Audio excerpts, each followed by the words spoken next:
According to Torah, a person is not supposed to say, if only. Not supposed to live with the thought or with the belief that if you had behaved differently, things would have turned out differently. You're not supposed to believe that. You're supposed to believe that the way things turned out, that's the way things were supposed to be. And so you can't say, if I had been smarter 5 years ago, my life would now be different.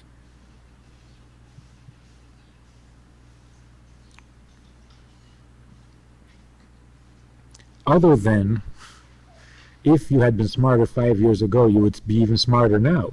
That's probably true. But other than that, nothing would have changed. Events in your life would have turned out exactly as they are, only you would have had greater wisdom to deal with it. But everything would have been the same. If that's true, then who needs wisdom altogether? Then why have wisdom? Then why worry about anything? So what drives us? What worries us? What pushes us? What motivates us? Why are you so serious? About what? That something might go wrong? Nothing can ever go wrong. So what do you need to know? It sounds a little bit simplistic.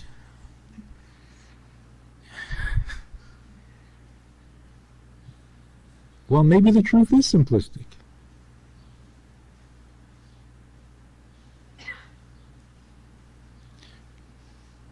Simple-minded people are the happiest people. So what do we worry ourselves over? What do we make ourselves crazy for? For what? To make sure that things go the right way? How can they not?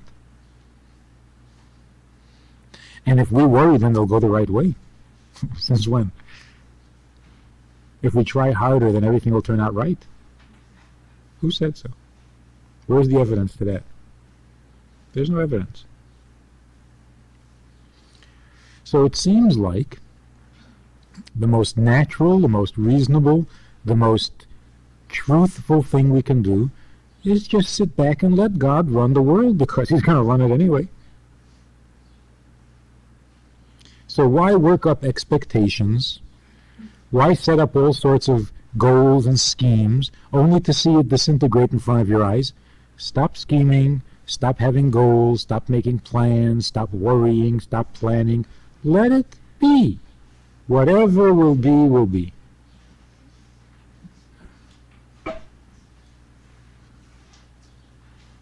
And wouldn't that be nice?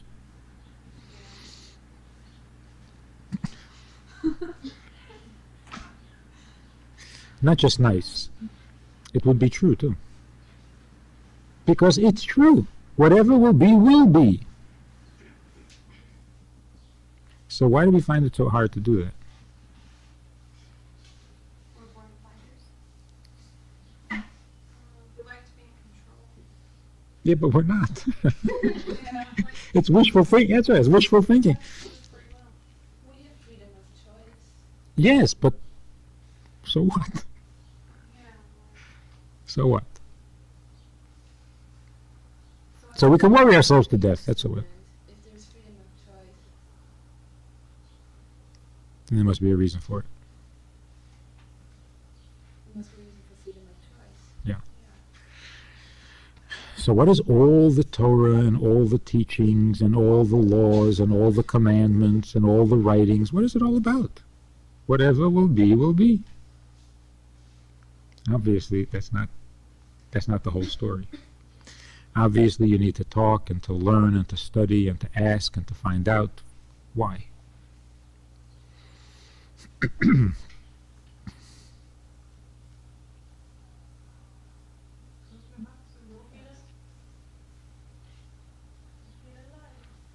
To feel alive.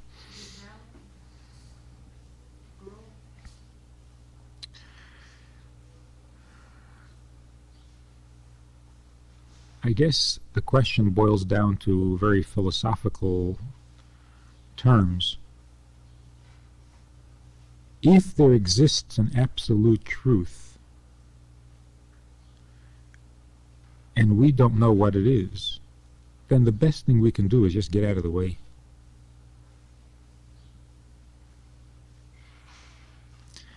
A complete and perfect tzaddik is someone whose body is motivated by truth, by what's really there. I'll put it in different words. The Alter Rebbe, the author of the Tanya, at a certain hour on Friday nights would fall asleep. He would fall asleep no matter where he was, no matter what he would be doing, he would fall asleep. Why? Because in heaven, in the divine spheres in heaven, Friday night at a certain hour is a time of sleep. In heaven. And whatever was happening in heaven happened to the Alter Rebbe while he was on earth. So if the Rebbe smiled, it was because in heaven there was a time of joy. If the Rebbe was angry, it was because in heaven there was a time of anger. If the Rebbe falls asleep, it's because in heaven there's a time for sleep. Not that he went to sleep. He fell asleep involuntarily. Which means that even his body functions matched the events in heaven. Somebody once said, if you want to know what the law is in Torah,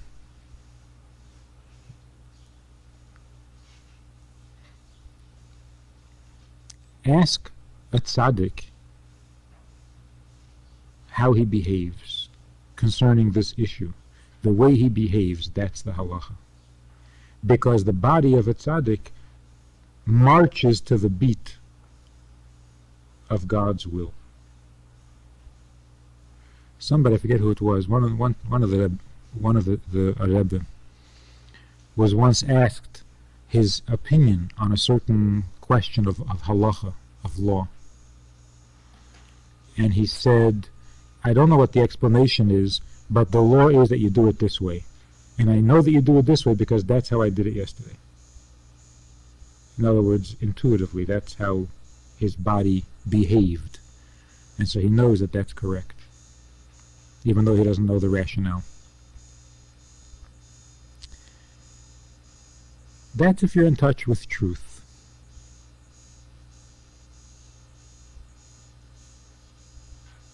And maybe we don't run into those kinds of tzaddikim every day.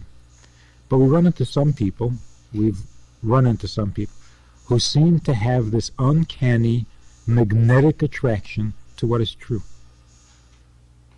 They're true people. And without any effort, and maybe not even being conscious of what they're doing, they always come out with the truth. Whatever they say turns out to be the truth. That's, to some degree, being in touch with truth.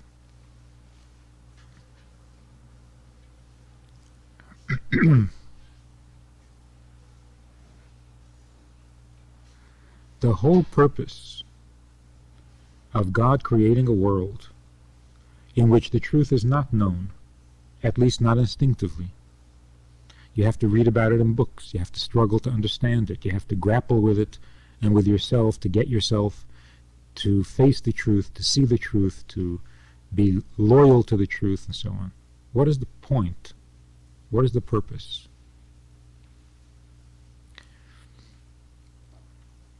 So we touched upon it yesterday.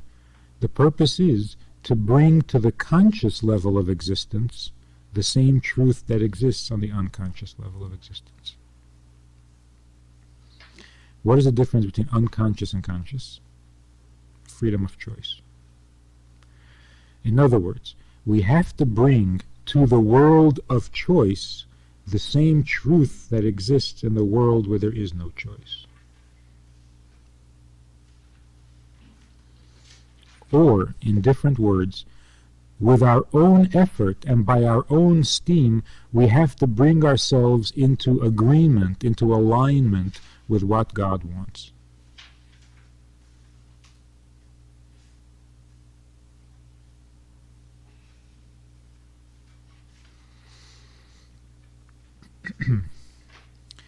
There's a law in Torah, in the laws of vows.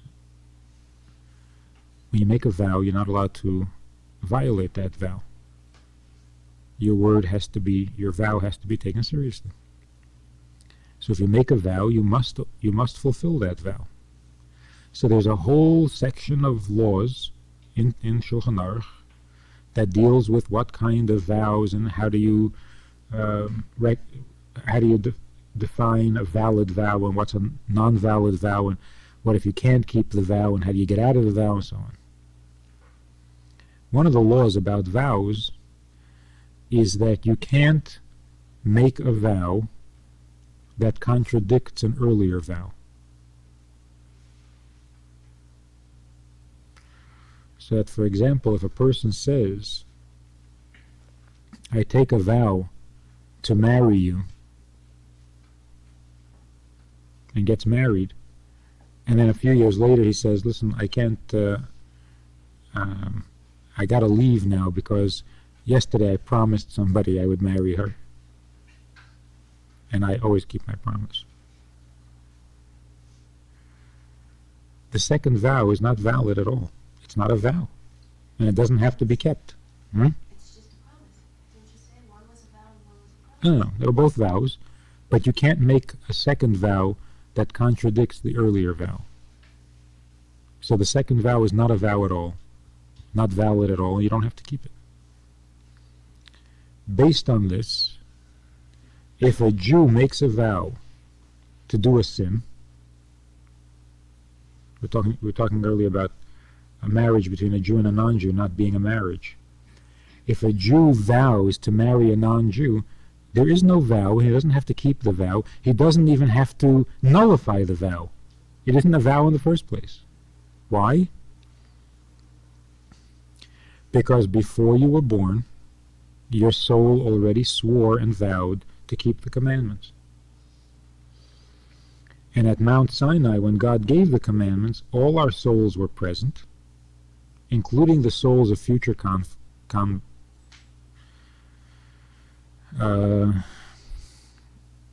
future converts, and we're already vowed to keep the commandments, and any vow that we make now that violates a commandment or to violate a commandment is not a vow at all. You don't have to take it seriously. You don't have to be honest and keep your word because it's not a vow.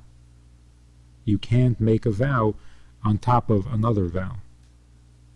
So we all stand sworn to keep the mitzvahs, and therefore we can't swear to do anything other than keep the mitzvahs. Now, this vow is obviously not a conscious thing. We didn't make the vow while we were conscious. We didn't make the vow on a level where we had freedom of choice. We made the vow either pre-birth or prehistoric, but it certainly wasn't conscious. So on this unconscious level, we are committed to God, not only because God demands it, but because we already promised to do it.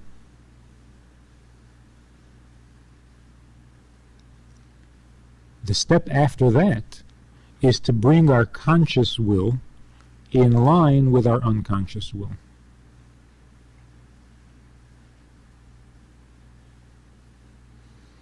That's why when a Jew undertakes to live a life of Yiddishkeit,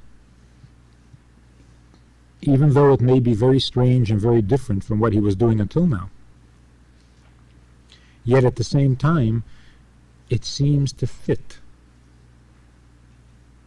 It seems comfortable, familiar, even though it isn't familiar. Whereas when a Jew decides to do something that isn't Jewish, that is against Torah, no matter how exciting it may be, and no matter how satisfying it may feel, it doesn't quite feel right. And were it not for the excitement, the person would feel the discomfort, the inappropriateness of it.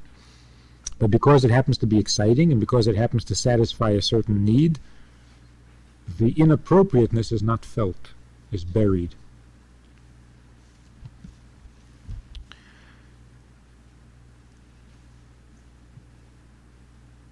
And that's why legally, in Jewish law, if a person has to fulfill a commandment voluntarily, if that's one of the conditions of the commandment, that it must be done voluntarily, you can beat him, threaten him, harass him until he agrees to do it, and then it is considered a voluntary mitzvah. If you badger a Jew into doing a mitzvah, that mitzvah is fulfilled voluntarily.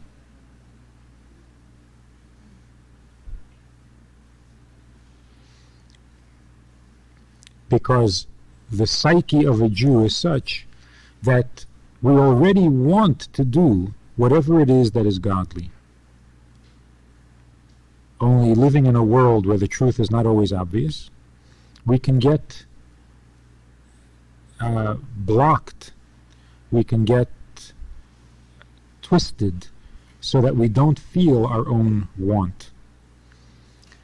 And when we are forced to do the right thing, we really want to do it anyway. And therefore, it is a voluntary act.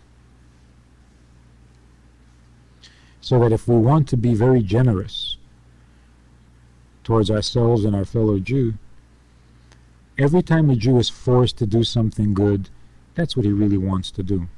Every time a Jew does something you're not supposed to do, it's not really him.